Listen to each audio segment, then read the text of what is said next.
Welcome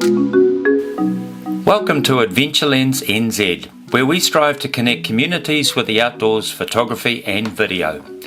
Hey, I'm Andy Thompson, and today's session features an exclusive interview with the remarkable Mark Mandeno, the director of AdventureWorks in Tamaki Makaurau, Auckland.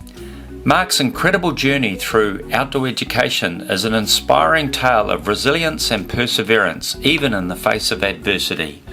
Despite a life-changing accident that left him quadriplegic, Mark's story is a testament to his unwavering integrity, shared determination and remarkable strength in overcoming challenges. So I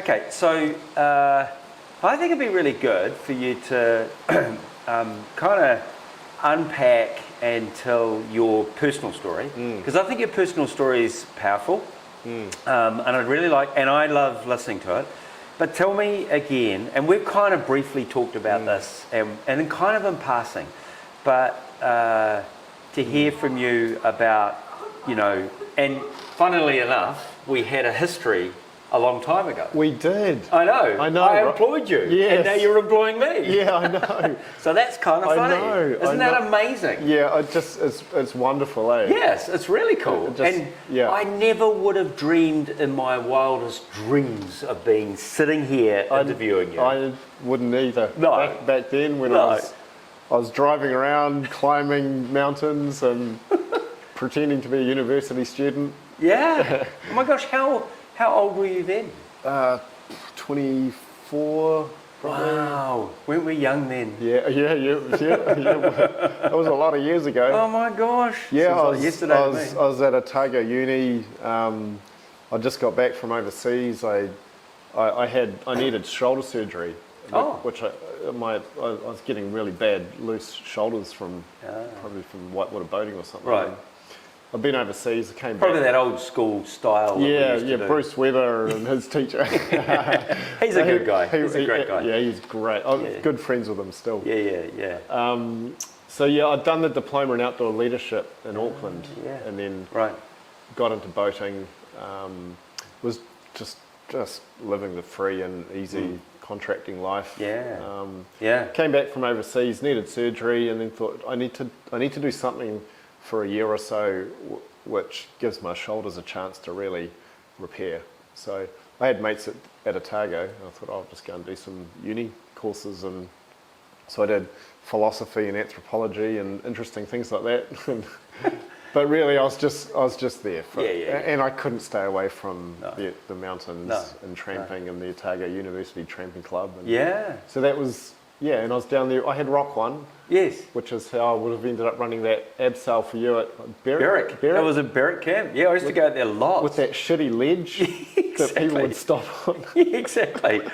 Keep going. Horrible design. Oh yeah. Yeah. Oh, so funny. Yeah. Oh my gosh. So you were running those the activities for school camps there. Yeah. Right. Yeah, I was running Wild Earth Adventures. Yeah. So that was my business. Yeah, it was. Oh my gosh.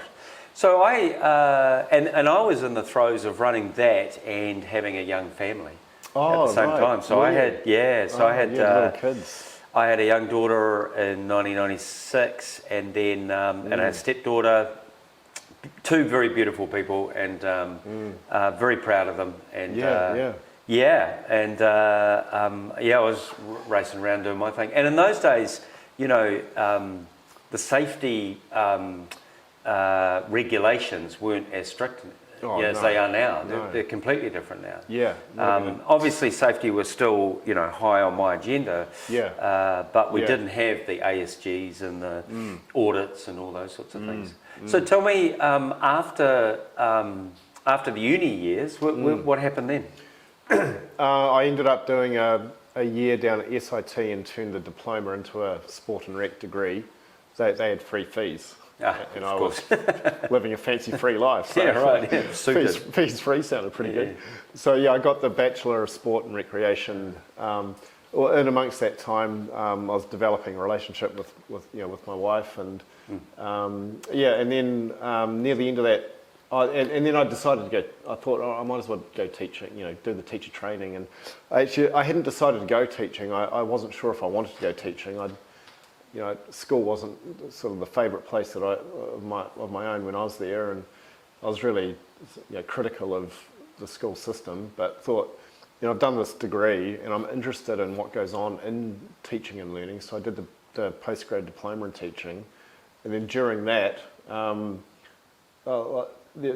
Dave Brash was teaching climbing and through that program, and so my interest in the outdoors just kept evolving, and the people that I was meeting just kept sort of keeping the question alive and the interest alive, and then I went, during that I did some placements at some of the schools in Southland that had really good outdoor programs, and I realised that it would be a really good idea. So went teaching, and then my wife and I had kids down there in Southland. So there was a 10-year chunk of really honing the skills as a teacher in a school and running an outdoor program. Yeah, and developing the interest that that I was talking about with the psychological development of what's going on with people in the outdoors. So then from Southland you must have moved north? Yeah, so eventually became disillusioned with the school system, and it's not hard. No, persevered with it for a long time, and lost just that loss of sense of autonomy. The years, there was a lot of years of building myself in the role, and then enjoying the role, and then noticing a cap to where that evolution could be found, and then as I so that was a perception that I had, but it became strong enough to want to get out of teaching, and then I found AdventureWorks for sale. Liz Penman had it up for sale. Right. Yep. Yeah. It was my wife actually that I think she regrets telling me about that posting. Yeah. It worked out okay. Oh, it's worked out well now. The early years were tough. Yeah. That was with the business. I had no idea what I was doing. Just bright-eyed, hopeful, visionary. That's what you need for a business owner. Naively optimistic. Perfect. Yeah. The perfect recipe. Yeah, no idea about the reality of it. Yeah, exactly. Oh my God. No. So that was out of the familiar and just straight into the unfamiliar for a few years, and frying in the fry pan. Frying, all right, man. Just roasting, burning. Oh my gosh. So we moved the family from Southland up, and we're happy with the move. And so Auckland, where are you from originally? I grew up on the North Shore in Auckland. So you have connections back up in Tamaki Makaurau? Yeah, Tamaki Makaurau is my place I grew up. Mind you would have been calling it Auckland in those days, I bet. Oh, Dorkland, I think it was called. Dorkland. Jaffers. Oh my gosh. Yeah. No, I mean, I got out of Auckland with a lot of, a need to get out of Auckland when I was younger, but happy to be back though. It's great. I kind of reasoned that if I was going to go into business, then might as well go where there is plenty of business to be had. So obviously, during that journey, running AdventureWorks up in Auckland, you were, learning, busy, like on the fly, and then, so is this when the interruption or the diversion in your life kind of happened with the accident? Yeah. So I think I'd been going about 4 years in the business, and just working really hard. You know how it is, just scraping things together and always trying to come up with a new way of doing something or improving efficiencies. Watching the bank account go up and down and like down, that. Man. Cash, I know that one. Cash flow's hard. Yeah. and working really hard. But I'd got to the point that I had a full-time operations / instructor on board, and a crew of really good contract instructors, and there was another part-time person helping out with some admin stuff with Duke of Ed. We were just starting Duke of Ed up at the time, and then I had the surfing accident. Yeah, so tell us a bit about that. Well, so that was, I've got a special place in my life, Woolies Bay, on the Tutukaka coast up there. I've been going there since I was a baby, and so we were up there. I was on holiday with my wife and kids, and it was the last day of our summer holiday, and at the time my kids were 10, 11 and 2. Wow. little kids. Yeah. And the two older ones, I was in the water with them. We were just goofing around on the surfboard, and I was sort of showing them how to catch some waves and stand up. And I grabbed the board and went for a ride, and I tipped forwards into a sort of a casual floppy forward roll off the surfboard as the wave closed out, and there was a sandbar, and I didn't even have my hands out or anything. I was just sort of flopping into the water and impacted my head, and the force of my body behind dislocated my neck. So C4-5 vertebrae, and just immediate paralysis. It was like a switch had been turned off with a jolt. It was like there was a bit of a jolt through my body. It was just like a switch got turned off. There was no pain. Wow. But there was an immediate feeling of knowing. There was some, like, it was a really weird feeling. I immediately, in a flash, in a moment, literally like an electrical current, I just knew that my life had changed. Yes. Yeah. And I knew that I was paralysed. Wow. Didn't know what degree it was, and it, yeah. But then soon after that came the fear, because I was face down in the water, and so you were drowning. I couldn't roll over. No. Yeah, I was drowning. Yeah. So I remember. This is all really clear, and I think I had more movement in my hands at the time, but I couldn't roll myself over, and I was sort of trying to gauge where the beach was as opposed to the ocean, and work out which way I had to point my body to try and swim, and then in amongst all of that, I don't know how long I was really conscious for, but eventually I realised that was all futile, and just had thought, right, I've got to just stop moving and relax and see what happens. The more I'm moving, the more oxygen I'm using. And so you were holding your breath? Yeah. I had whatever I had in my lungs when I hit the water, and wow, it probably wasn't a very long time. It felt like quite a while. Well, it always does. Yeah. I stopped trying, just lay there dead calm. From what I've been told, so my wife was further down the beach with my young kid playing in the water, in the creek. I had my other two kids right near me, and it just happened to be on the beach was my cousin and her friend, who we were hanging out together. So from what I've been told, they started getting alarmed at me having not moved much, and my daughter had also noticed, and so it was my daughter that came over to me first, and she lifted my head up, and I was passed out, and she screamed, and at the same time that was happening, my cousin had already sort of started getting curious. So they ran in and grabbed me and dragged me out and put me on the beach in a recovery position, and 5-10 minutes or so later I sort of spluttered my way back into consciousness. And did they do CPR or? No. Wow. No. I think they gathered that I was functioning enough. Right. So there I was on the beach, and then the pain hit. Oh, really? Yeah. Oh, wow. Oh my gosh. Oh, wow. Pain like I just that I cannot describe. Wow. I wanted to be dead. Wow. I had come out of this unconscious but weirdly aware state. It was probably like a spiritual experience being in that state. I was unconscious but not unaware.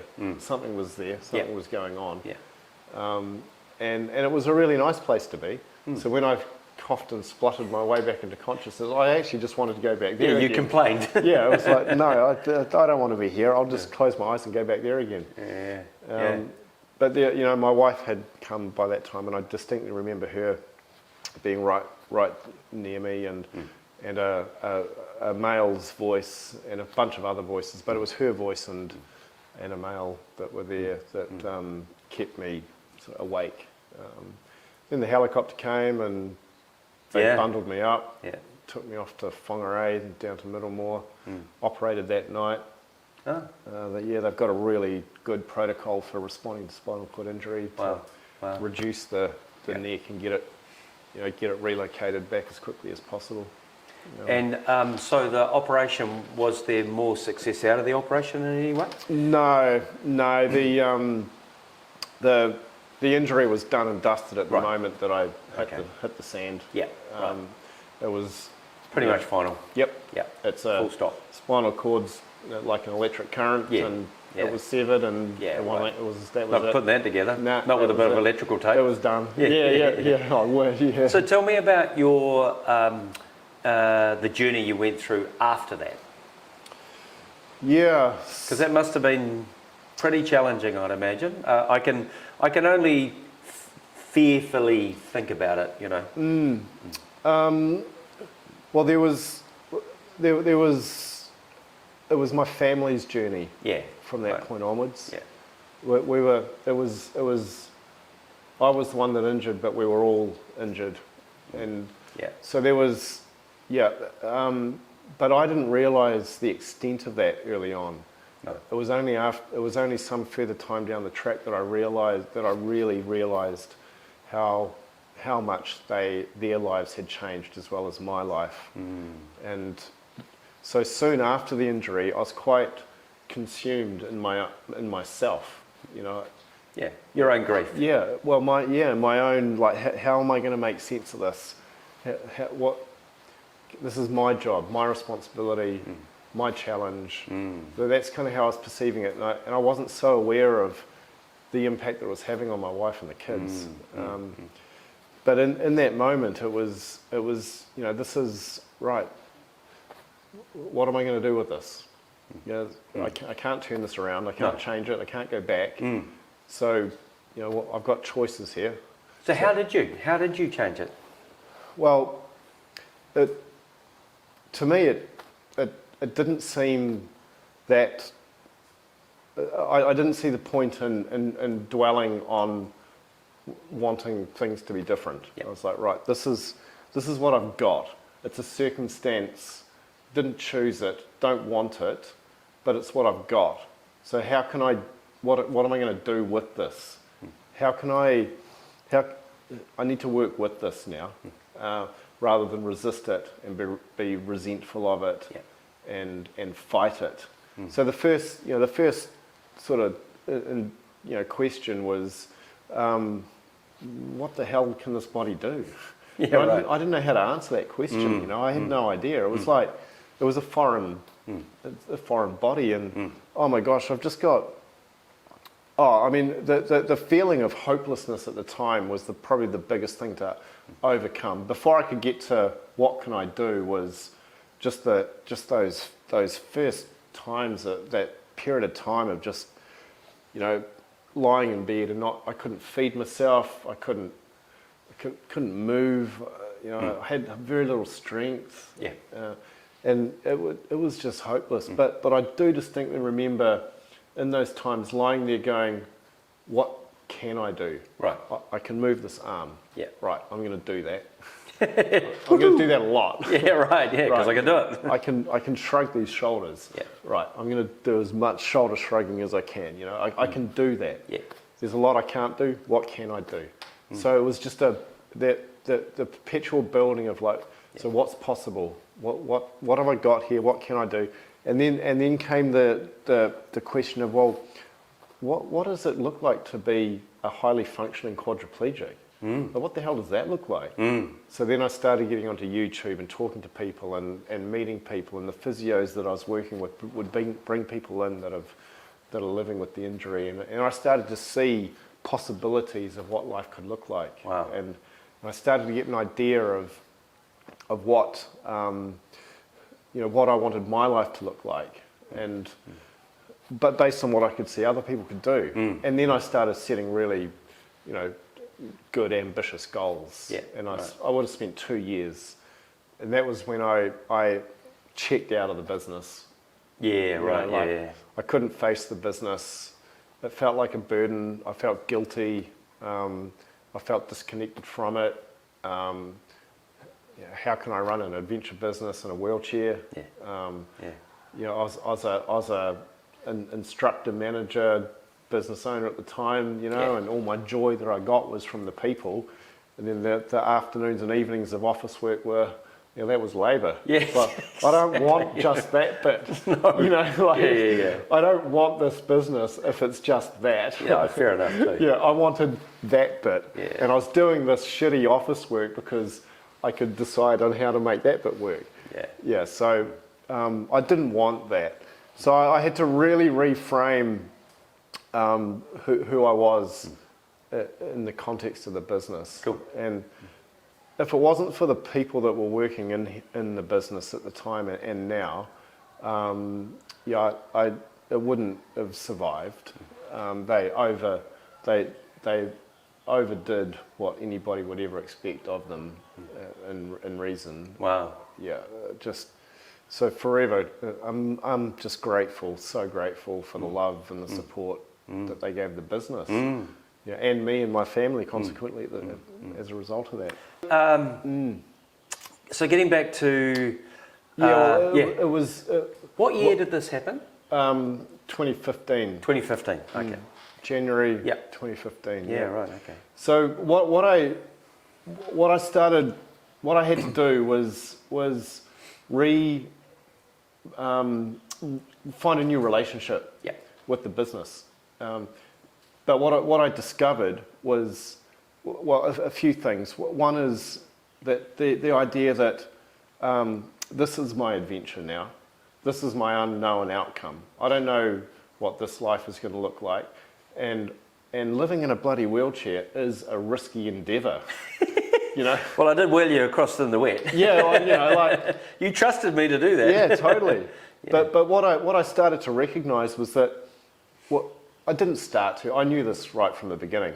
What I'd learned through adventuring was going to get me through to living the best possible life I could here in this wheelchair. That's awesome. So it's not climbing the best possible mountain anymore. It's living the best life with this circumstance, with this body. Yeah. But the attitude and the willingness to take a risk and learn and understand all of the variables around what that risk are, and then make an informed decision about what risk is acceptable and not. That all, you know, was a breeding ground for being able to do what I can do now in this wheelchair and in the life that and with the independence that I have. You know, so that was, you know, it was like, right, just redirect all of that. Wouldn't it be amazing if a lot of people did that with their lives?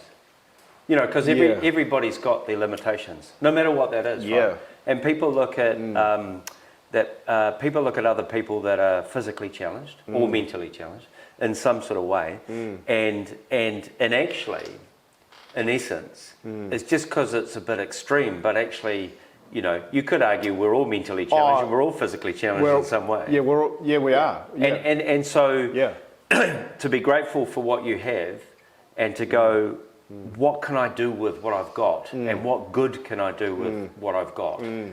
Would be a good question that many people could ponder on.